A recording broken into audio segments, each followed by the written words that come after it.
Assalamualaikum warahmatullahi wabarakatuh. Perkenalkan, saya Florena Arnovala Devanel Vareta dengan NIM I1B023072. Di sini saya akan mempresentasikan hasil laporan praktik klinik keperawatan saat saya ada di Rumah Sakit Buteng di Purbalingga. Baik, kalau begitu, sekarang saya akan memulai dari asuhan keperawatan pada pasien anak A dengan gastroenteritis akut di ruang cempaka kamar nomor 11D.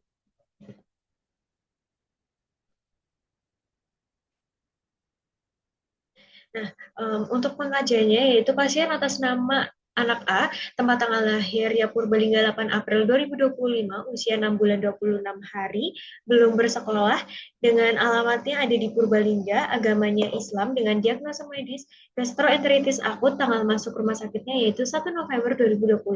Kemudian orang tua atau penanggung jawabnya yaitu ayah atau ibunya yaitu Nyonya I, kemudian umur ibu 39 tahun, pekerjaan ibu IRT, kemudian pendidikan ibu itu terakhirnya SD, kemudian agamanya Islam, alamatnya juga ada di Purbalingga dan suku atau bangsanya itu adalah Jawa. Nah, yang selanjutnya keluhan utama. Keluhan saat dikaji yaitu pasien merasakan diare 3 kali sehari. Keluhan tambahannya, ibu klien mengatakan klien masih muntah 1 kali dan di pagi hari klien masih terlihat lemas. Kemudian setelah diberikan obat, klien mulai aktif kembali. Riwayat penyakit sekarang yaitu munculnya awal keluhan itu dengan awalnya diare lebih dari 2 kali. Sudah ke apotek desa diberikan obat yang harus diminum setiap 4 jam sekali dan sudah dikonsumsi oleh anak namun tetap tidak kunjung sembuh. Rabu 29 Oktober 2025 ke puskesmas, klien muntah-muntah, ibu klien mengatakan mencret air, kemudian ke dokter desa diberikan obat yang ibu klien katakan sepertinya dosisnya tinggi, karena setelahnya semalaman tidak buang air besar. Siang menjelang sorenya ke puskesmas dicari venenya susah jadi pecah, akhirnya ke RSUD, anak juga mengalami tidak mau makan dan minum saat dibawa ke IGD. Kemudian untuk karakteristiknya, ibu klien mengatakan klien mulai subuh hingga zuhur buang air besar sebanyak 5 kali, namun sekarang berkurang jadi 3 kali saja. Dengan intensitas babnya yaitu intermiten, kemudian untuk muntah sudah jarang. Masalah yang muncul sejak keluhan timbul, awalnya klien diare 4-5 kali sehari, kemudian muntah-muntah 2-3 kali sehari, lemas, terlihat pucat. Kemudian saat dikaji, klien sudah mulai membaik dengan diare yang menurun menjadi 3 kali sehari, dan hanya sekali muntah-muntah dan walaupun di pagi hari sedikit terlihat lemas, namun di siang hari sudah nampak aktif dan tidak pucat lagi. Riwayat masa lampau. Prenatalnya yaitu kesehatan saat hamil sering bolak-balik ke rumah sakit karena lemas dan sering muntah sehingga apa yang dimakan akan keluar lagi sampai usia kandungan 5 bulan setelahnya baru normal. Tempat antenatal care-nya yaitu ada di posyandu, nutrisinya setiap makan akan muntah sehingga makan sehari hanya 1 kali, minum susu dan makan baru bisa setelah 4 bulan. Suka minum vitamin dan obat tambah darah. Kemudian usia kehamilan saat lahir yaitu 38 minggu, kemudian natalnya yaitu tindakan persalinannya sesar, tempat persalinannya ada di Rumah Sakit Umum Daerah Dr. R. Guten Taruna di Brata, Purbalingga. Postnatalnya, kondisi kesehatan ibu klien sehat, skor Apgar-nya tidak disebutkan, berat badan lahirnya 2,8 kg, panjang badan lahirnya tidak disebutkan karena ibu sudah lupa. Kemudian anomali kongenitalnya tidak ada, penyakit waktu kecil, orang tua mengatakan klien hanya demam, batuk, pilek, namun di rekam medis tercatat bahwasanya klien mengalami hiperbilirubinemia saat baru lahir. Pernah dibawa di rumah sakit, klien baru pertama kali masuk ke rumah sakit, kemudian klien tidak menggunakan obat-obatan rutin, alerginya yaitu ada obat ranitidin, kecelakaan tidak ada, imunisasi yang sudah didapatkan yaitu ada HBO, kemudian DPT, BCG, dan juga polio. Nah, ini untuk riwayat keluarganya, untuk genogramnya, kesimpulannya tidak ada keluarga dengan risiko penyakit menular dan juga penyakit yang sama dengan pasien. Riwayat sosial yang mengasuh dan alasannya ayah, ibu, tante, dan nenek alasannya karena di rumah terdapat anak kembar dan terdapat balita dari keluarga tante sehingga banyak yang membantu mengurus klien. Kemudian untuk saudaranya yang lain ada 2 perempuan dan juga laki-laki dengan riwayat persalinannya ada yang normal dan juga sesar.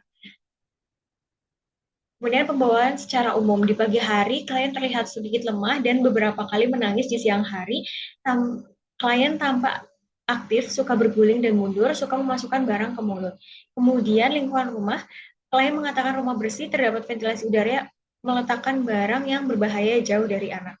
Kemudian untuk pengajian pola fungsional Gordonia, persepsi kesehatan dan pola manajemen kesehatan. Untuk sebelum sakitnya, anak lahir dengan persalinan prematur sering dibawa ke posyandu, namun ke puskesmas hanya ketika sakit. Imunisasi sempat tertunda 3 bulan dengan jenis yang sudah diimunisasi yaitu HBO, DPT, BCG, polio, ayam merokok, namun jarang dan kalaupun merokok itu di luar. Kemudian orang tua menyimpan obat-obatan jauh dari anak. Selama sakit, orang tua klien mengatakan ingin anaknya segera sembuh karena ada kembarannya agar kembarannya tidak rewel. Kemudian nutrisi pola metabolik. Anak sebelum sakit itu minum sekitar 180 ml sekali minum, sering makan. Kemudian anak selama sakit, ibu pasien mengatakan nafsu makan dan jumlah makanan berkurang dan lebih sedikit dari yang biasanya, yaitu sekitar 150 ml dan sering menelan. Hasil Z-score anak BB atau TB terletak pada 0 hingga -1 yang artinya normal, kemudian TB per umurnya terletak di antara 0 hingga -2 cenderung dekat ke 0 artinya normal. BB atau U terletak di antara 0 hingga -2 namun cenderung dekat dengan 0 artinya normal. Orang tua, tidak ada gangguan nutrisi, hanya saat hamil ibu klien makan hanya sehari sekali karena yang dimakan akan dimuntahkan. Yang selanjutnya, pola eliminasi. Anak sebelum sakit, pipis sering, orang tua klien juga mengatakan bahwasanya sepertinya juga karena cuaca dingin, BAB maksimal 2 kali, ketika sedang bab, mulai terlihat mengejan dengan mundur ke belakang. Anak selama sakit, pasien bab sebanyak 3 kali dalam rentang subuh hingga zuhur. Ketika sedang BAB, mulai terlihat mengejan dengan mundur ke belakang. Orang tua tidak ada permasalahan eliminasi. Kemudian aktivitas pola latihan anak sebelum sakit, klien aktif dan periang, senang bermain dan bergerak. Sehari-harinya klien selalu bermain bersama ayah, ibu, nenek, bahkan buyutnya dan keluarga yang lainnya. Selama sakit, pasien sempat terlihat lemas pada pagi hari, namun di siang hari sudah kembali aktif.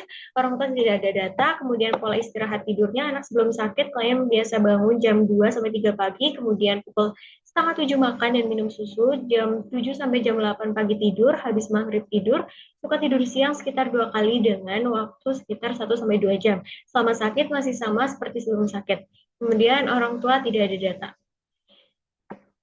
Yang selanjutnya yaitu ada pola kognitif persepsi anak sebelum sakit. Kesadaran komposmentis, klien merespon berbicara, suara dan sentuhan. Anak mengikuti objek dengan matanya, merespon meraih barang, anak sudah mampu mengatakan mama. Orang tua klien mengatakan untuk makan sudah ada jamnya yang terjadwal sehingga jarang menunjukkan perasaan lapar. Sama sakit tidak ada perubahan, di awal sempat lemas saja. Orang tua tidak ada data, kemudian untuk persepsi diri, pola konsep diri, anak sebelum sakit, anak adalah tipe yang priang walaupun kadang malu. Sama sakit, masih sama seperti sebelum sakit, orang tua tidak ada data, kemudian pola peran hubungan anak sebelum sakit, interaksi klien dengan orang tuanya terjalin dengan sangat baik. Klien dapat menunjukkan perasaan iri ketika orang tuanya sedang berada di dekat kembarannya saja. Orang tua klien dan kerabat juga hubungannya terjalin dengan baik. Selama sakit masih sama seperti sebelum sakit. Orang tua, ibu klien tampak senang memiliki 4 anak dan ada yang kembar. Orang tua klien memiliki hubungan yang baik dengan kerabat-kerabatnya. Seksualitas, anak sebelum sakit tidak ada kelainan fisik pada genital bayi, selama sakit juga sama. Kemudian orang tua tidak ada permasalahan seksualitas. Yang selanjutnya yaitu coping pola toleransi stres. Anak sebelum sakit, orang tua klien mengatakan pasien jarang rewel sehingga tidak terlihat mudah stres. Selama sakit, orang tua mengatakan tetap sama, namun dari hasil pengamatan, klien tampak sedikit takut ketika didatangi oleh dokter atau ketika perawat sedang memberikan injeksi. Orang tua, ketika khawatir dengan keadaan anak saat sakit, orang tua dengan segera membawa klien ke puskesmas desa. Kemudian untuk nilai pola keyakinannya, anak sebelum sakit dan selama sakit tidak ada data, dan orang tua berharap bahwa anaknya bisa segera sembuh dan bisa pulang ke rumah. Nah, selanjutnya pemeriksaan fisik. Untuk keadaan umumnya, kaji kesadaran postur tubuh kelemahannya, itu kesadarannya komposmentis, keadaan umumnya anak tampak sudah banyak pergerakan, tanda vitalnya yaitu suhu 36 derajat Celcius, nadi 112 kali per menit, RR-nya 34 kali per menit, dan SPO2-nya yaitu 98%. TB per BB-nya dalam persentil yaitu 64 per 64 cm tingginya dan juga BB-nya yaitu 7,8 kg.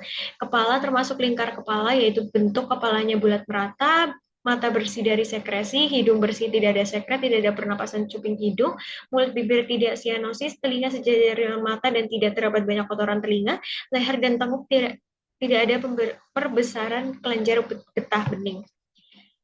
Dada, jantung, inspeksi, tampak iktus cordis, palpasi teraba iktus cordis dan tidak ada nyeri tekan, perkusi suara redup, auskultasi terdengar bunyi jantung S1 sama dengan S2, bunyi jantung reguler. Paru-paru, inspeksi tidak ada retraksi dinding dada simetris, palpasi taktil fremitus kanan kiri sama, tidak ada krepitasi, perkusi sonor, auskultasi vesikuler. Hasil pengamatan lainnya di dada pasien tidak ada. Perut, inspeksi simetris, tidak ada jejas, tidak ada asites. Auskultasi, bising usus terdengar gerakan peristaltik 17 kali per menit, tidak palpasi tidak ada perbesaran hati, perkusi timpani. Kemudian untuk punggung tidak tegak simetris, tidak ada nyeri tekan, tidak ada kelainan tulang belakang. Genitalia, klien terpasang kateter urin, ekstremitasnya itu terpasang injection plug di kaki kiri, kemudian CRT-nya kurang dari 2 detik dan tidak ada edema. Kulitnya terlihat normal, tidak terlihat adanya bintik-bintik gatal, dan tidak ada luka. Kemudian pemeriksaan perkembangan, kemandirian dalam bergaul sesuai dengan tahap perkembangan menggunakan Denver 2, hasilnya anak bisa makan sendiri dan memiliki usaha hafal mainan. Motorik halus bisa mengambil barang yang ringan seperti tutup botol dot bayi, memindahkan tutup botol bayi, menggaruk, dan mencari benang. Kognitif dan bahasa belum bisa meniru bunyi kata-kata, satu silabel bisa menoleh ke arah suara, bisa mengoceh, kombinasi silabel belum bisa memanggil mama. Kemudian untuk motorik kasar belum bisa duduk tanpa pegangan. Kesimpulan pemeriksaan perkembangan anak suspek karena terdapat dua caution. Nah, selanjutnya yaitu keadaan kesehatan saat ini. Diagnosa medis gastroenteritis akut, tindakan operasinya tidak ada, obat-obatannya ada injeksi ondansetron dengan fungsinya mencegah dan mengobati mual muntah, kemudian injeksi metronidazol itu antibiotik untuk obati infeksi bakteri, kemudian dexamethasone menekan peradangan pada tubuh, zinc membantu mempercepat pemulihan, LBO mengurangi durasi dan tingkat keparahan diare, kemudian Oralid mengendalikan cairan tubuh. Kemudian tindakan keperawatan yang telah dilakukan ada cek PTV, pengambilan sampel feses, mengganti linen, dan juga pengajian keperawatan. Dan selanjutnya ini ada hasil laboratoriumnya yang abnormal, yaitu ada leukositnya yang meningkat, kemudian MCHC-nya meningkat, MCV-nya menurun, kemudian eosinofilnya menurun, neutrofil segmennya menurun, limfosit meningkat, dan yang terakhir limfositnya meningkat lagi. Kemudian hasil pemeriksaan fesesnya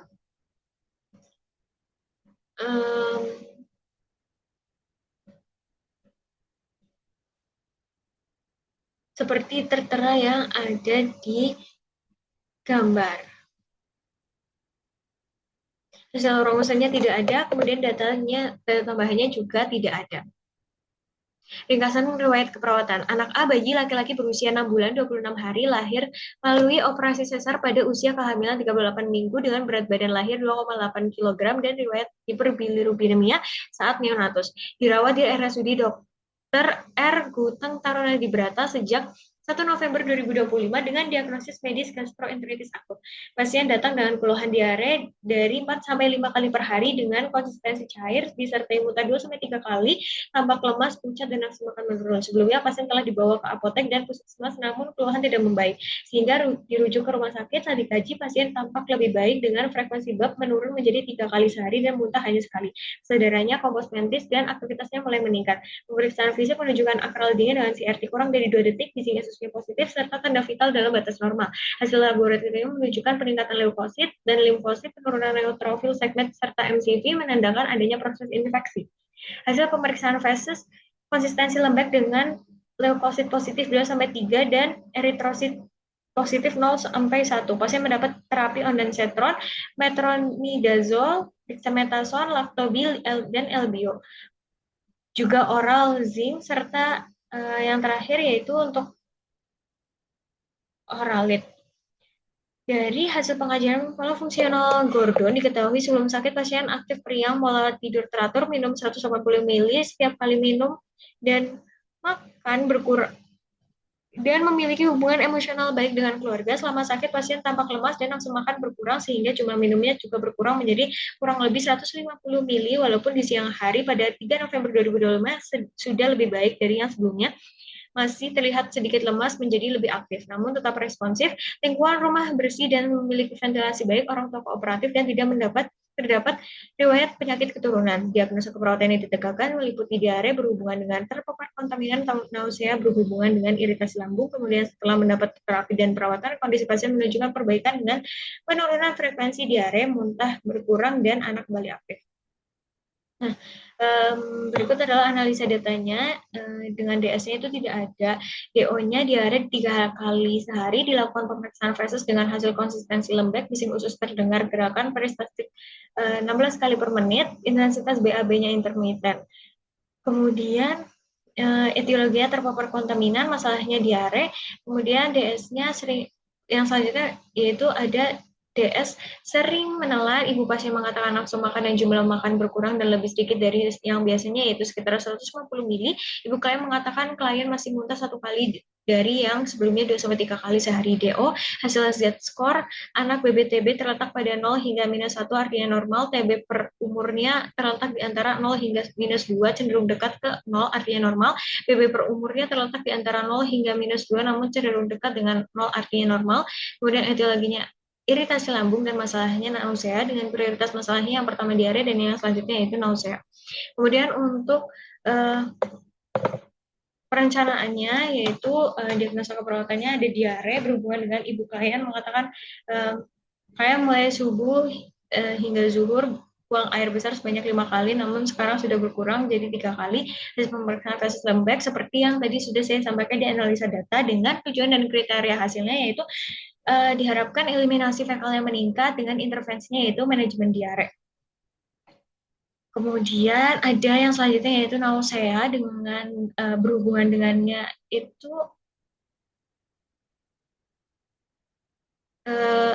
seperti yang sudah saya lampirkan. Kemudian tingkat nauseanya itu menurun dengan intervensinya yaitu manajemen muntah. Nah, yang selanjutnya memasuki untuk asuhan keperawatan pada Nyonya I dengan ST elevation myocardial infarction di ruang Lavender RSUD Dr. R. Guteng Taruna di Brata, Purbalingga. Nah, untuk pengajian, namanya yaitu Nyonya I, umur 75 tahun, jenis kelamin perempuan, pendidikan terakhir SD, pekerjaan tidak bekerja, alamatnya ada di Purbalingga, dengan nomor rekam medis tertera, diagnosa medisnya ST elevation myocardial infarction atau STEMI.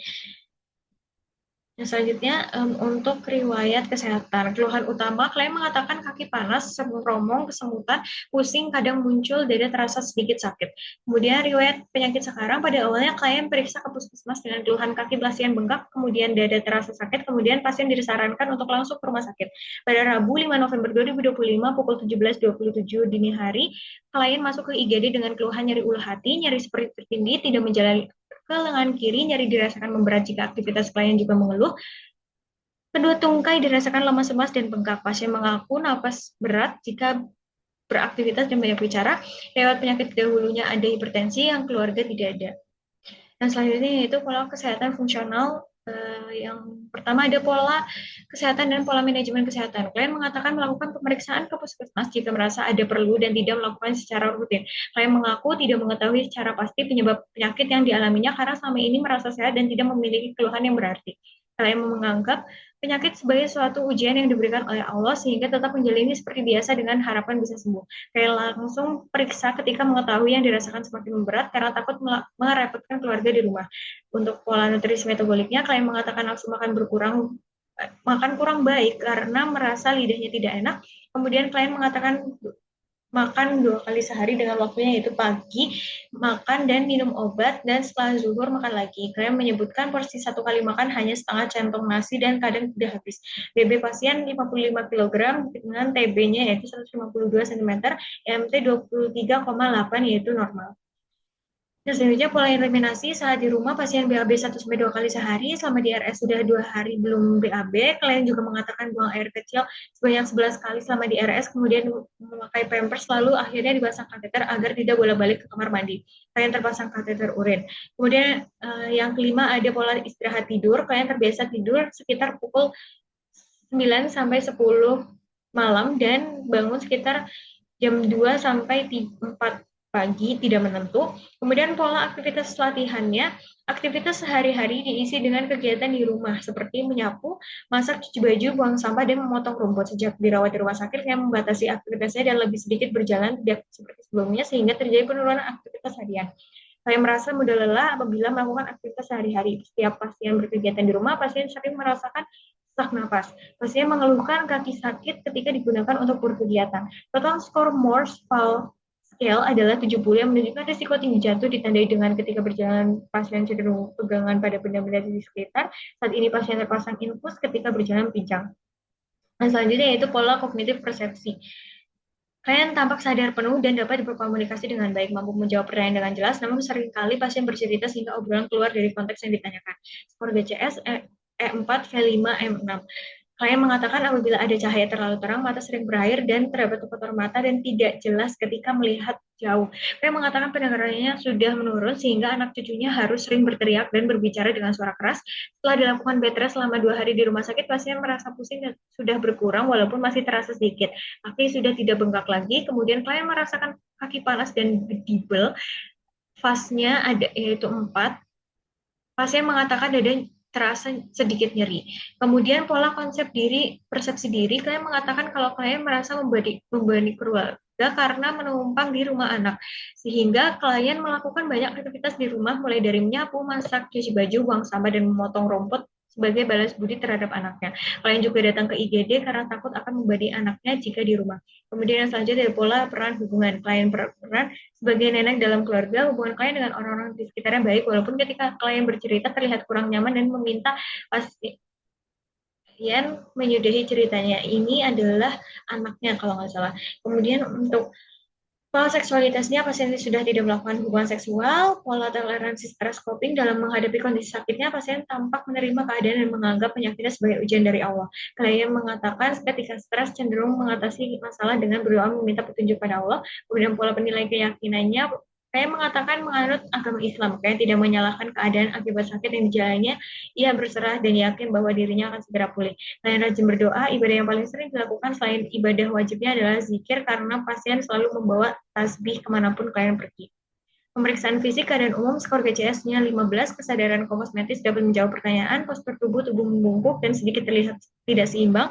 Fatigue-nya, pasien merasa mudah lelah ketika beraktivitas sehari-hari. Tanda vital, suhu 36,6 derajat Celcius, TD-nya 139/83, HR-nya 68 kali, RR-nya 20 kali, dan SPO2-nya 96%.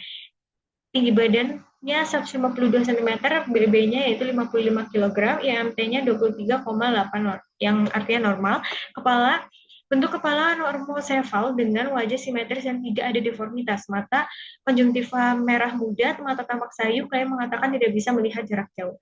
Kemudian yang selanjutnya yaitu ada torak, dimulai dengan paru-paru, inspeksi dada simetris, tidak terlihat penggunaan otot bantu nafas, palpasi taktil frame itu kiri dan kanan sama, perkusi sonor, auskultasi vesikular.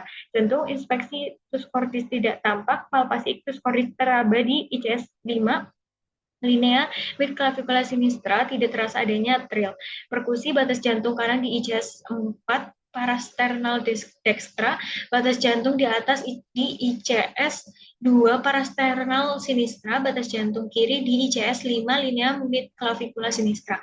Auskultasi bunyi jantung S1 sampai S2 sama dengan S2 reguler, tidak ada murmur dan galop. Kemudian abdomennya inspeksi datar, tidak ada distensi abdomen. Kemudian auskultasinya suara peristaltiknya 28 kali, perkusi tidak terdapat shifting dullness, palpasi tidak ada nyeri tekan, tidak ada massa dan tidak teraba pembengkakan hepar dan spleen. Ekstremitas tidak ada pitting edema, teraba hangat ketika berjalan pincang. Genitalia tidak ada hemoroid, sudah menopause. Kemudian yang selanjutnya yaitu pemeriksaan penunjangan dengan pemeriksaan darah yang abnormal yaitu eosinofilnya itu meningkat, neutrofil segmennya menurun, kaliumnya menurun. Kemudian ada kolesterol totalnya itu meningkat. Radiologi hasilnya yaitu kardiomegali CTR sama dengan 0,65 disertai aortosklerosis positif. Sefalisasi positif, udema pulmoner ringan, tak tampak efusi pleura masif, tak tampak pneumotoraks dan juga diafragma tak mendatar. Terapi yang diberikan tertera di sini ada NaCl, kemudian ranitidin, clopidogrel, ramipril, bisoprolol, atau vastatin, isosorbit dinitrat, kemudian sukralfat sirup, omeprazol, miniapsi, MST continuous, kandasartan, injeksi furosemid. Kemudian analisa data. Data subjektifnya, klien merasa mudah lelah apabila melakukan aktivitas sehari-hari. Setiap pasien ini berkegiatan di rumah, pasien sering merasa sesak nafas dengan DO-nya tidak ada, dengan etiologinya yaitu tidak baring, dengan diagnosanya yaitu intoleransi aktivitas. Yang selanjutnya yaitu ada DS.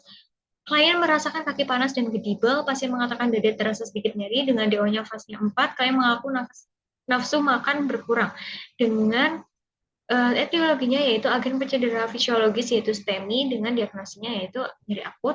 Kemudian yang selanjutnya ada DS-nya klien merasa mudah lelah apabila melakukan aktivitas sehari-hari. Setiap pasien berkegiatan di rumah, pasien sering merasa sesak napas.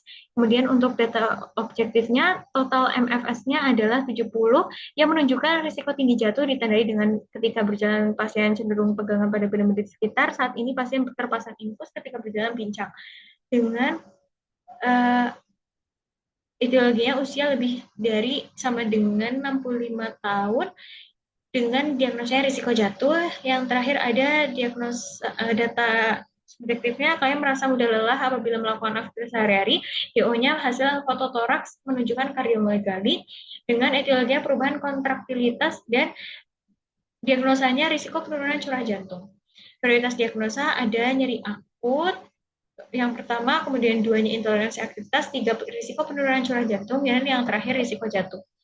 Rencana perawatannya, diagnosa keperawatannya itu dari ada nyeri akut, kemudian tujuan dan kriteria hasilnya, tingkat nyerinya meningkat, kemudian intervensinya manajemen nyeri. Kemudian ada intoleransi aktivitas menjadi diagnosa yang kedua, kemudian diharapkan toleransi aktivitasnya itu membaik, kemudian manajemen energi, intervensinya manajemen energi. Kemudian yang selanjutnya yaitu ada risiko penurunan curah jantung dengan diharapkan curah jantungnya ini meningkat, kemudian intervensinya perawatan curah jantung, dan yang sudah. Mungkin seperti itu. Yang selanjutnya, masukan keperawatan pada Tuan M dengan ketidakberdayaan di ruang lavender kamar nomor 3B RSUD Dr. R. Gutung Taruna di Berata.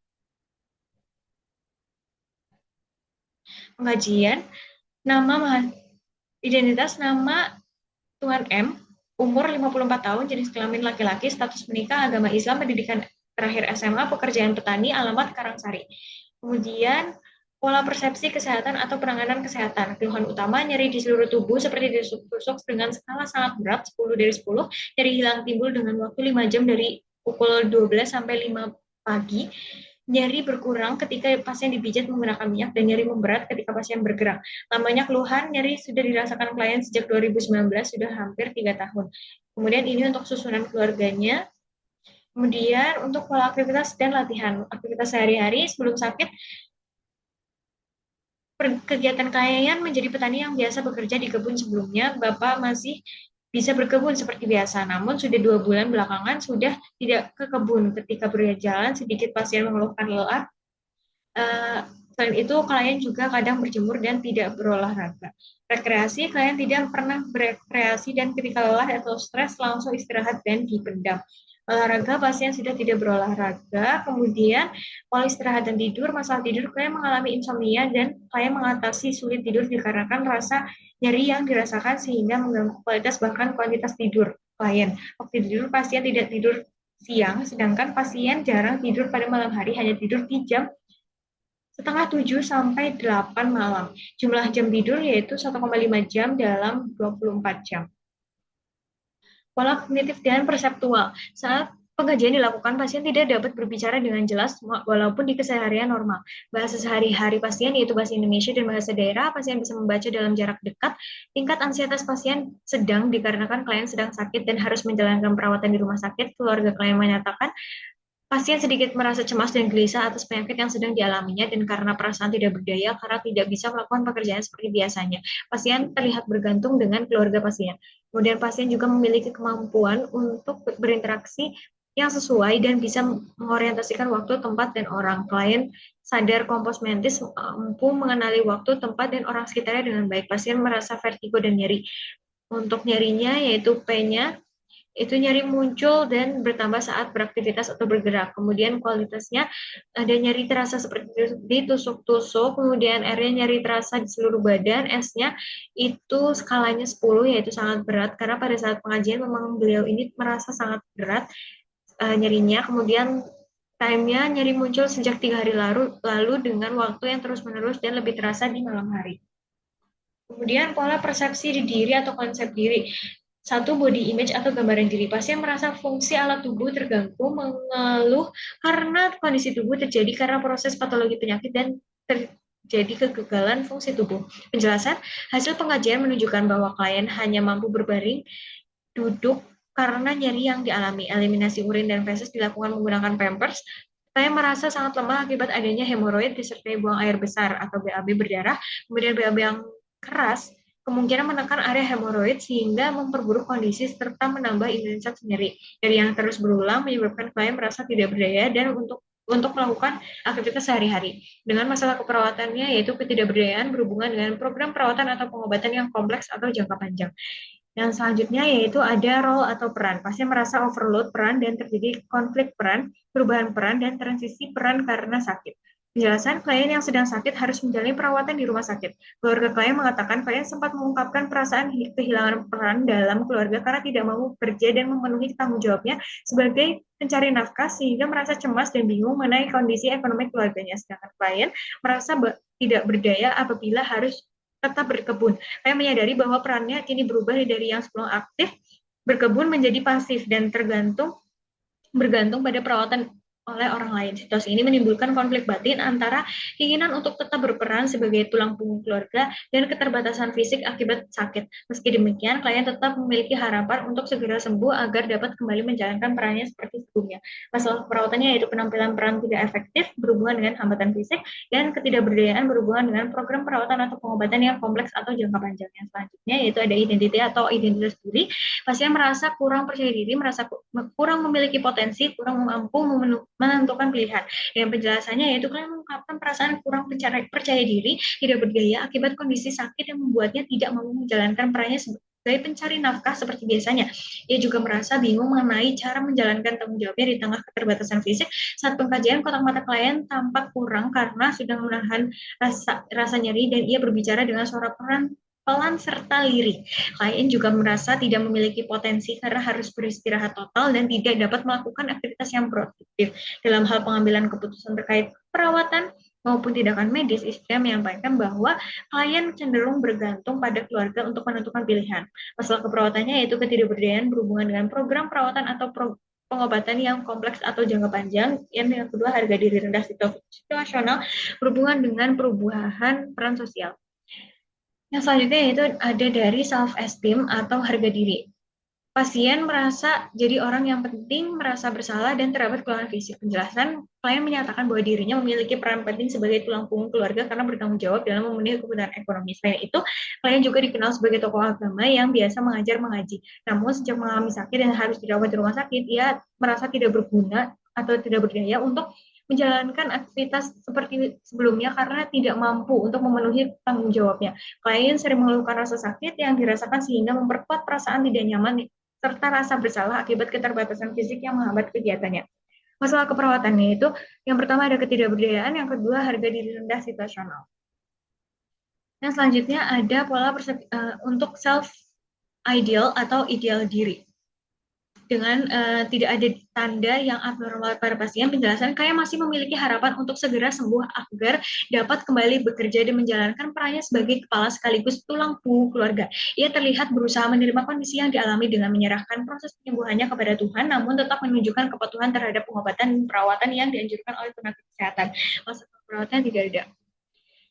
Yang selanjutnya yaitu pola peran dan hubungan. Pasien berprofesi sebagai petani, kualitas bekerja pasien sebelum sakit dikenal rajin berkebun dan selalu bertanggung jawab terhadap pekerjaannya. Namun sejak mengalami sakit dan menjalani perawatan di rumah sakit, klien tidak lagi mampu bekerja seperti biasanya, sehingga aktivitas serta tingkat produktivitasnya menurun. Pasien juga memiliki hubungan yang terjalin dengan baik dengan orang lain, sistem mendukung pasien berasal dari pasangan dan anaknya. Oleh karena itu, klien bekerja sebagai petani dan sebelumnya sangat aktif dalam pekerjaannya. Namun karena kondisi kesehatannya menurun dan harus menjalani perawatan di rumah sakit, ia tidak dapat beraktivitas seperti biasanya sehingga membuatnya merasa tidak puas dalam menjalankan peran. Meskipun demikian, klien tetap memperoleh dukungan moral dari istri dan anaknya yang terus memberikan semangat selama masa perawatan. Kemudian untuk pola coping atau toleransi stresnya, yaitu yang pertama ada kehilangan perubahan yang terjadi sebelumnya. Untuk tahap denialnya sedikit tertekan akibat kondisi sakit yang membuatnya tidak berdaya untuk mau menjalankan perannya sebagai pencari nafkah seperti biasanya. Masa perawatan yang terjadi yaitu ketidakberdayaan dan juga penampilan peran tidak efektif. Tahap anger atau masalahnya, klien tidak merasa marah dengan keadaan dirinya, hanya saja berharap agar bisa disembuhkan. Kemudian, tahap bergainingnya yaitu pasien mampu mencari alternatif solusi dan mencari sumber bantuan, klien mencari alternatif solusi lain sebelum dibawa ke RS, apakah kebetulan akan dibawa ke RS atau tidak, walaupun pengambilan keputusan dipegang oleh keluarga yang lebih mengarahkan klien. Kemudian tahap depressionnya, pasien tidak memiliki minat apapun, klien tidak terlihat meminati apapun, klien hanya ingin dirinya sembuh dan beraktivitas kembali. Namun untuk sekarang pasien mengungkapkan penerimaan, menerima perubahan kondisi baru, melanjutkan aktivitas hidup. Klien juga menunjukkan sikap ikhlas dan pasrah terhadap kondisi kesehatannya kepada Tuhan Yang Maha Esa. Walaupun belum dapat kembali bekerja seperti biasanya, klien tetap memiliki semangat tinggi dalam menjalani proses perawatan. Kemudian kemampuan adaptasi. Anak klien mengatakan bahwa ini kali pertama klien masuk rumah sakit sehingga banyak penyesuaian yang dilihat dari klien walaupun merasa tidak nyaman dan gelisah karena harus beristirahat total atau bed rest di rumah sakit. Dalam menghadapi situasi tersebut, klien juga memperoleh dukungan dari istrinya selalu menemani, namun klien cenderung lebih memendam perasaan daripada bercerita. Saat merasa panik atau cemas, klien biasanya mengatasinya dengan doa, sembahyang, dan tidur untuk menenangkan diri serta melupakan masalah sejenak. Pola nilai atau keyakinan pasien beragama Islam, pelaksanaan ibadah klien belakangan ini kesulitan, bahkan sudah beberapa kali tidak mengikuti sholat Jumat karena keterbatasannya. Di agama pasien terdapat pantangan yaitu tidak mengonsumsi alkohol dan daging babi. Pasien tidak meminta kunjungan rohaniawan. Untuk analisa data, DO-nya yaitu klien terlihat bergantung dengan keluarga klien, DS-nya nyeri yang terus berulang menyebabkan klien merasa tidak berdaya untuk melakukan aktivitas sehari-hari, merasa cemas dan bingung mengenai kondisi ekonomi keluarganya, sedangkan klien merasa tidak berdaya apabila harus tetap berkebun. Ia merasa tidak berdaya untuk menjalankan aktivitas seperti sebelumnya karena tidak mampu memenuhi tanggung jawabnya dengan penyebabnya yaitu program perawatan atau pengobatan yang kompleks atau jangka panjang, masalahnya ketidakberdayaan. Kemudian yang selanjutnya yaitu untuk DO-nya ada anak klien mengatakan bahwa ini kali pertama klien masuk rumah sakit sehingga banyak penyesuaian yang terlihat dari klien walaupun merasa tidak nyaman dan gelisah karena harus beristirahat total atau bed rest di rumah sakit. DS, keluarga klien mengatakan klien sempat mengungkapkan perasaan kehilangan peran dalam keluarga karena tidak mampu bekerja dan memenuhi tanggung jawabnya sebagai pencari nafkah. Klien bekerja sebagai petani dan sebelumnya sangat aktif dalam pekerjaannya. Namun karena kondisi kesehatannya yang menurun dan harus menjalani perawatan di rumah sakit, ia tidak dapat beraktivitas seperti biasanya sehingga membuatnya merasa tidak puas dalam menjalankan peran. Nah, penyebabnya hambatan fisik dengan masalahnya yaitu penampilan peran tidak efektif. Yang terakhir yaitu untuk DO-nya kontak mata klien tampak kurang karena sedang menahan rasa nyeri, berbicara dengan suara pelan serta lirih. Kemudian pengambilan keputusan dipegang oleh keluarga yang lebih mengarahkan klien. DS, klien sering mengeluhkan rasa sakit yang dirasakan sehingga memperkuat perasaan tidak nyaman serta rasa bersalah akibat keterbatasan fisik yang menghambat kegiatannya. Penyebab perubahan peran sosial, masalah harga diri rendah situasional. Prioritas data ada yang pertama ketidakberdayaan, kemudian penampilan peran tidak efektif, dan yang terakhir harga diri rendah situasional. Kemudian yang selanjutnya ini untuk rencana kegiatannya ada ketidakberdayaan untuk diagnosa yang pertama. Kemudian dengan tujuan dan kriteria hasilnya yaitu untuk keberdayaannya meningkat, kemudian dengan intervensinya yaitu promosi coping. Yang selanjutnya ada penampilan peran tidak efektif dengan tujuan dan kriteria hasilnya yaitu penampilan peran yang membaik dengan intervensi dukungan penampilan peran. Yang terakhir ada diagnosa harga diri rendah situasional dengan Tujuan dan kriteria hasilnya yaitu harga diri meningkat dengan intervensinya yaitu promosi harga diri. Sekian presentasi dari kami, kurang lebihnya mohon maaf. Terima kasih. Wassalamualaikum warahmatullahi wabarakatuh.